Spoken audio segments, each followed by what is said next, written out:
All right, so today we have Dr. Louise Ferguson from the University of California, Davis with us. All right, so Louise, what is your horticultural specialization and what are the primary positions you have had? Well, I've only had one position my entire career. After finishing my PhD at University of Florida in 1984, Department of Fruit Crops, I came to University of California, Davis, actually specifically the Kearney Agricultural and Research and Education Center in the San Joaquin Valley.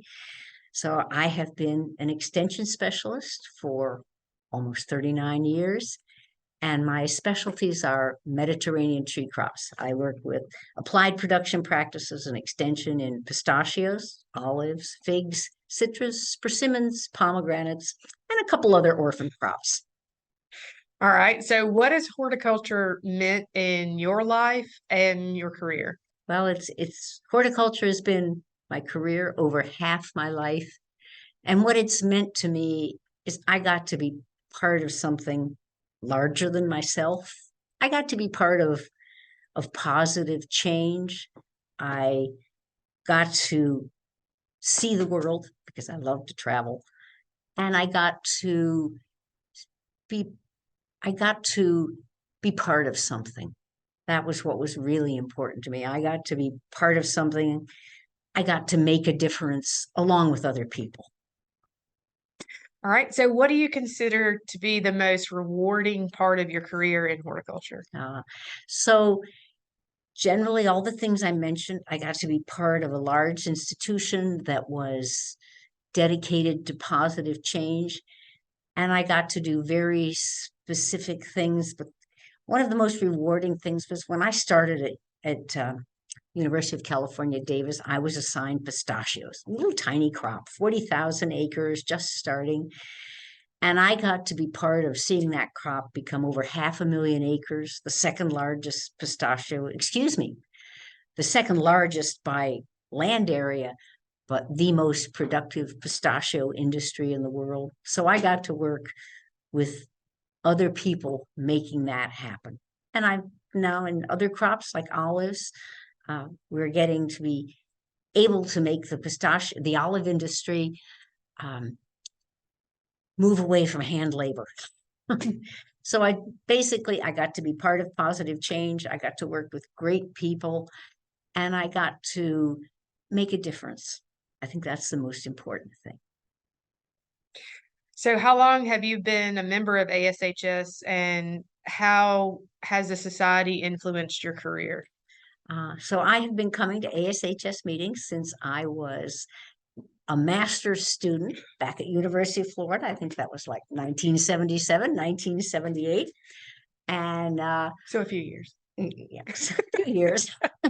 And what I most remember was we came as little graduate students. They were held on university campuses. And I remember kind of scurrying around like mice and peering at the men who'd written the papers that I'd read and being excited if I got to meet them and tongue-tied when I met them.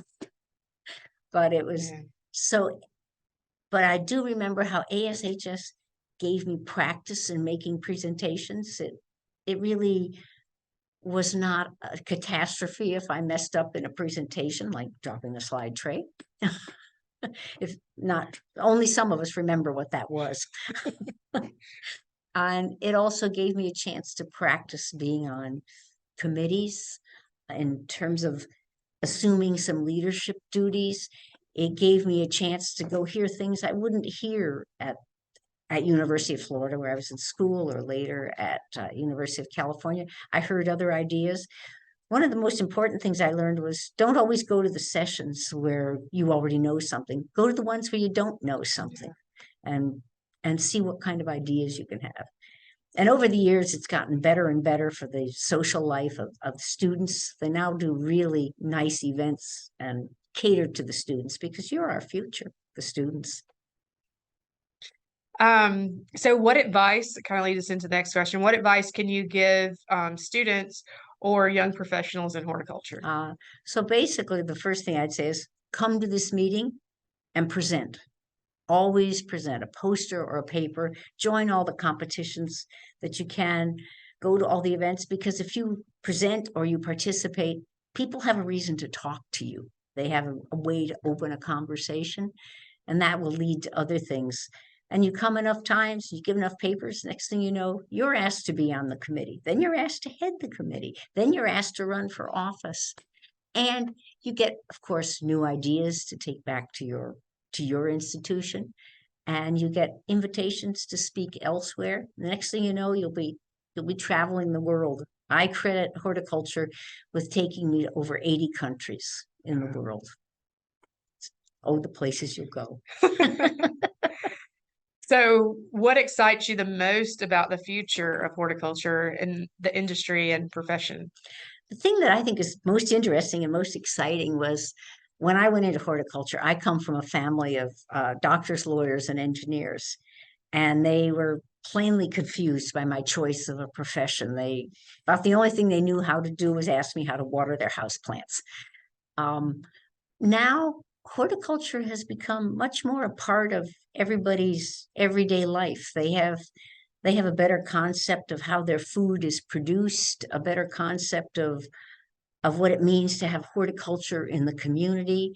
When I was young, we had farm stands, but we didn't have what I call now agrotourism, where you can actually grow and go and have your wedding in the apple grove, but you also see how the apples are produced.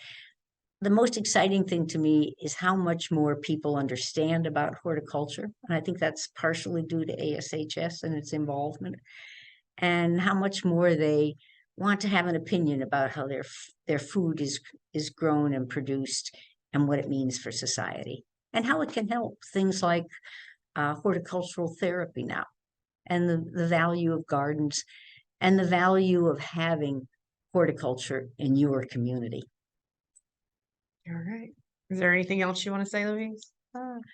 Come to ASHS, and now I'm going to get in my plug for the endowment committee. All it would take is $5 a month. Just start donating $25 a month, and at the end of a 30 to a 40-year career, you'll be at the top of the endowment fundraising ladder. You'll be a Liberty Hyde Bailey Fellow. But the real purpose of these endowments is to support student travel, and the students and the young people, they're the future of our society. So my plea is to everybody, just donate $5 a month to ASHS. All right. We Thank can do you. it. All right. Thanks, Louise. I appreciate it.